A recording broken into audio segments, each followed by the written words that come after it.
it's Carrie and welcome to another weekly dose of inspiration to build a successful business. So I have a question for you. On a scale of 1 to 10, how effective is your marketing right now? So 1 is it's really bad, nothing seems to be working out right at all. And number 10 is it's phenomenal, everything's converting really well, I'm getting new leads and sales consistently.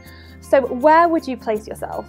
So I think the truth is, for most entrepreneurs, they will place themselves or they rank themselves quite low down, because the truth is marketing can be a real struggle. And I think one of the main reasons for this is that the entrepreneurial world is actually really quite crowded, especially when you look at online marketing. There is so much going on. When you look at like new blogs popping up, new websites happening, and then when you look at social media, it's like there's just so much content out there. It's really hard to be heard and seen, and sometimes you end up feeling like you're drowning in all of the content, and then your marketing isn't effective at all. So how do you overcome this challenge? Well, one of the things that you can do is create irresistible content. And that is what we are talking about today. And we are joined by the amazing Jules Taggart, the founder of Pivot. And she is going to be sharing some incredible tips so that we can all create irresistible content and make sure that our marketing is being seen and heard. So Jules, thank you so much for joining us. Thank you for having me, Carrie. So I am so excited about this because irresistible content just sounds amazing in itself. But obviously it is so important because the online world especially has become so unbelievably crowded. And so it's really important that we are actually heard and seen more, and then we can do this by our content. Yeah, it's funny. I was trying to research before we started talking today how many blogs are actually out there. And I saw everything from 150 million to 200 million. So basically, that is a ton of noise. I mean, we have, as bloggers, we have a ton of competition out there, even for blogs within our own, realm, the same things we talk about. So yeah, drowning is a good way to put it. Yeah, I know. I felt like that before. Like, how do you actually get heard and seen when there is so much going on and there's so much popping up all the time? It can be so daunting and overwhelming to try and, put your message out there and then get it heard and seen. So I really do love this term, irresistible content. But how do people go about doing it? What steps do people need to take in order to create that irresistible content that is going to be effective for them? Well, I think the first thing readers do to find irresistible content is they're super picky. They'll land on your site, they'll spend like 1 to 2 seconds deciding if it's for them. And one of the things that we don't usually do as bloggers is be picky on our end too. Like, be really selective about who's going to read your blog and who you want there. And I think a lot of times people will say, like, I know when I first started blogging several years ago, I said, oh, it's a marketing blog. I write about marketing. Well, great. So do like 900,000 other people. So what's going to be different about me? So then I said, okay, great. I'm going to write about marketing for women. And then eventually I narrowed it down to women entrepreneurs. And then I eventually narrowed that down to women entrepreneurs who want to get noticed online. So I now have this like super specific niche, and I'm picky about the people who read my blog, because I know that when I write content for that small of a niche, I'm going to turn off men, and that's okay because I don't really want to work with them anyway. And I'm going to turn off big corporations because they're not going to like my laid back style. And that's okay because that means that what's left are women entrepreneurs who want to get noticed online. And that's exactly who I want to serve. I love that. Yeah, and we get so caught up in like, are people going to choose me? And it's rare for us to say, well, who are we going to choose? Yeah. I mean, we have the right to be picky. So that is so empowering. Yeah. And so I think that's probably the first thing, to get noticed online, be specific about who you serve. And so if you are a blogger that maybe serves, you write about fitness, the next step is to narrow it down one step further. So maybe you write about fitness about CrossFit related to fitness. And then from there, maybe you write about CrossFit for pregnant women. I don't know where I'm going with this example, but you get what I'm saying. Yeah. Like, you narrow it down a little bit by a little bit, and by the time you get to 2 or 3 words on top of your main topic, so fitness blogger for women who are pregnant and want to do CrossFit, that's super specific. Yeah. And so that's when you're going to reach a really specific group of people. I love that, because then the crowd has practically diminished by doing that in itself. So all of a sudden you're not battling or trying to get heard in amongst that huge crowd anymore. Yeah. And I mean, I think like I'm in marketing, the fitness example, those are huge groups. I mean, everybody needs marketing help. Like most of us need fitness help. And if you can narrow it down, you're just going to have such a better chance of being seen and heard. Yeah. Amazing.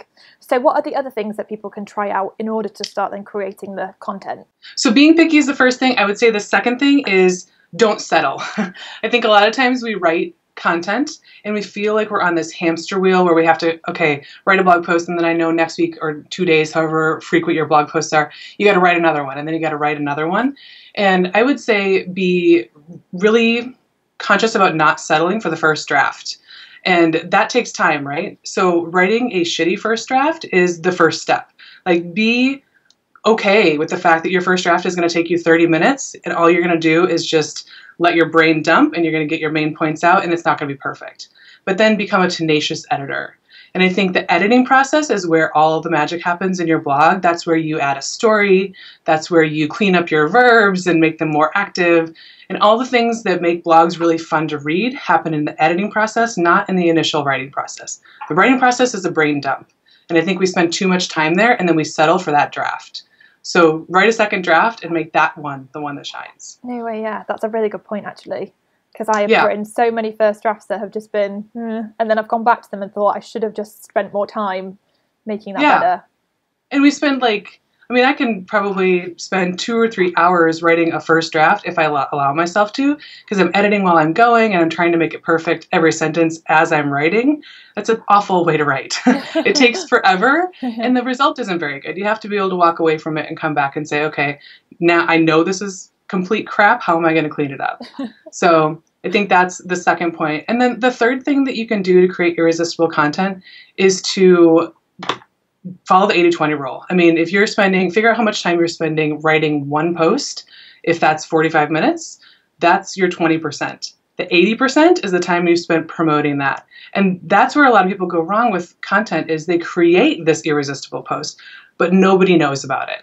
Nobody ever sees it because you spend 2 days, maybe 3 days, posting it on all of your social media profiles and sending it out via email. But there are things that you can do after that. I have probably 40 things that I do every time I write a blog post. Wow. And I just wrote a post about how I do these things, so I'll send you a link if you want to share it. Definitely. But basically every single thing on there's all the basics, social media stuff, email stuff. But then I email my blog post to 3 people each week, and it's always 3 different people who've inspired that post, or maybe the story's about them, or they are doing a really good job with this particular topic or whatever. And I usually try to pick people who have an audience. So, and I say, if, this post really, you inspired me, or this made me think about you. And if it's, if you like it, share it. And that's all I do, but I get a lot of traction from that. So it's little things that you can do. And the more personal they are, the more time they take. Yeah. But the more personal they are, the more impact they have. That's a really good little tip. I like that one a lot. Thank you. Yeah. But I just feel like, everything you're talking about is so important, because every single one of us in business needs to be producing content, because that's really how we start to build relationships online with people.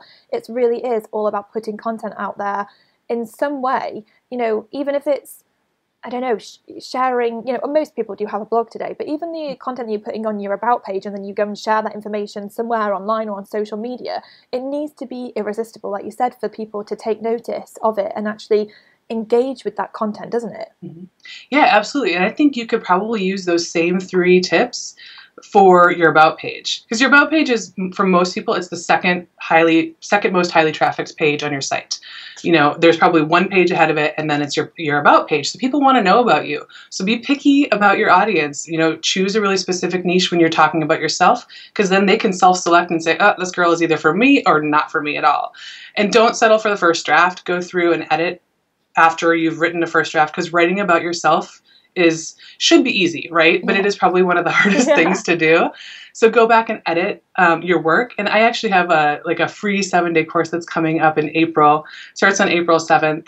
But it tells you how to edit your work. And it's 7 days long. There are 7 tips, and it'll show you how to take that crappy first draft and turn it into irresistible content.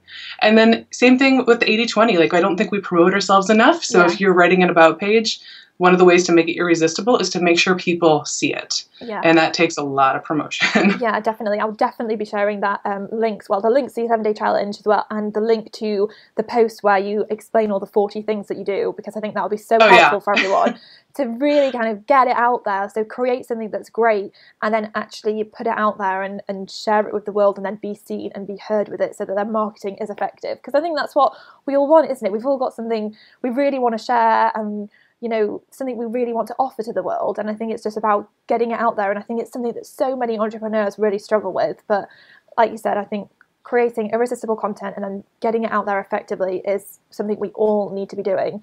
So thank you so much for sharing all those tips with us. I hope everyone does them, and I really hope everyone joins you for that 7-day challenge, because I think it'll be powerful. So thank you so much. But I would also really love to hear what you think about this. Is marketing something that you've struggled with? Do you feel sometimes like you are drowning out there in the sea of so many entrepreneurs sharing so much content? If so, head over to the blog and leave a comment, and I will see you next week for another dose of inspiration.